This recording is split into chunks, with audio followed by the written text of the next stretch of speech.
اطاعت الہی، انسانوں سے محبت، معاشرے کے ساتھ محبت، یہ سارے وہ ایلیمنٹس جو ہیں وہ انسان کی زندگی کے اندر اس کے کردار میں سے چھلکنا شروع ہو جاتے ہیں. جب آپ دیکھیں کہ کوئی بندہ انسانیت کی بات نہیں کرتا، لوگوں کے ساتھ محبت کی بات نہیں کرتا، لوگوں کے ساتھ تعاون کی بات نہیں کرتا اور لوگوں کے ساتھ وہ گھل مل جانے کی بات نہیں کرتا، تو حقیقت میں اس نے نہ رب کو پہچانا ہے اور نہ اس نے اللہ تبارک و تعالیٰ کی جو تعلیمات ہیں جو رسول اللہ صلی اللہ علیہ وآلہ وسلم کے ذریعے ہم تک پہنچی ہیں، نہ ان تعلیمات کو پہچانا ہے. مثال کے طور پر میں یہاں پہ بخاری کی ایک حدیث پڑھنا چاہوں گا. آقا دو عالم صلی اللہ علیہ وسلم کا ارشاد ہے، اِنَّ أَتْقَاكُمْ وَأَعْلَمَكُمْ بِاللَّهِ أَنَا، کہ بے شک سن لو کہ میں تم سب سے زیادہ متقی اور تم سب سے زیادہ اللہ کی معرفت رکھنے والا ہوں. یہ رسول اللہ صلی اللہ علیہ وسلم کا فرمان ہے.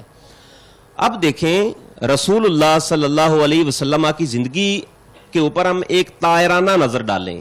ہمارے پاس اتنا ٹائم نہیں ہوتا کہ ہم رسول اللہ کی زندگی کو ہم دیکھیں، اور آقا دو عالم صلی اللہ علیہ وسلم کی زندگی کے حوالے سے آپ دیکھیں کہ ایک کمزور سے کمزور شخص بھی، یا کوئی مدینے کی باندی یا کوئی مکے کے اندر کو رہنے والا کمزور سے کمزور شخص بھی رسول اللہ صلی اللہ علیہ وسلم کی آمد اس کے پاس آقا علیہ الصلوۃ والسلام تک اس کی جو ارائیول ہے بالکل آسان ہے. مسائل سنانا حضور علیہ الصلوۃ والسلام کو اس کے لیے آسان ہے، کوئی روک ٹوک نہیں ہے. آقا دو عالم صلی اللہ علیہ وسلم کی بارگاہ میں تو اونٹ آ کے جو ہے نا وہ التجا کرتا ہے، مختلف جانور آ کے التجا کرتا ہے، یا رسول اللہ ہمارا مالک ہمارے ساتھ اس طرح کا بیہیو کرتا ہے. تو حضور علیہ السلام اس کے مالک کو بلا کر اس اونٹ کی بھی خیر خواہی کر رہے ہیں.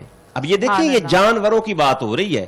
انسانوں کے حوالے سے تو آقا علیہ الصلوۃ والسلام کی سیرت طیبہ سے اور حدیث مبارکہ میں کروڑوں واقعات ہیں.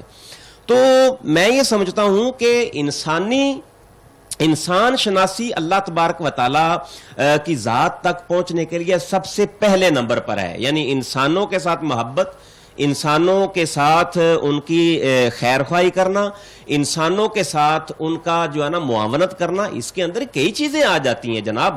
اور دیکھیں آپ جس سوسائٹی کے اندر بس رہے ہیں وہ ہمارے دائیں بائیں کس طرح کے لوگ رہ رہے ہیں. آج کل تو ہم جس سوسائٹی میں رہ رہے ہیں میرا خیال ہے ہمیں اپنے پڑوسیوں کا نہیں پتا ہوتا. سر ہم جو کبھی کوئی غلطی سے نیکی کر بیٹھتے ہیں تو اس کو ہم کوشش ہوتی ہے کہ پھیل جائے، سب کو پتا لگ جائے کہ ہم نے یہ کام کیا ہے، تو کیا نیکی رہ جاتی ہے؟ کیا اس کا ثواب رہ جاتا ہے؟ اس سوال کے جواب میں میں رسول اللہ صلی اللہ علیہ وسلم کی حدیث پڑھنا چاہوں گا. ایک صحابی آئے، حضرت ابو ہریرہ سے روایت ہے، کتب تفاسیر کے اندر یہ حدیث موجود ہے. ایک صحابی آئے، وہ کہتے ہیں یا رسول اللہ انا لنعمل، ہم ضرور کچھ ایسے اعمال کرتے ہیں، گڈ ڈیڈز کرتے ہیں، تو یا رسول اللہ ہمارا جو ہے نا ہم کرتے ہیں صدقہ و خیرات کرتے ہیں. آپ نے جس طرح پوچھا کوئی نیکی کی، تو یا رسول اللہ میں وہ جو چیز کرتا ہوں نا ارید بہ وجہ اللہ، میرا اس چیز کے کرنے کے ساتھ اللہ کی رضا کا ارادہ ہوتا ہے، میں چاہتا ہوں کہ اللہ راضی ہو جائے.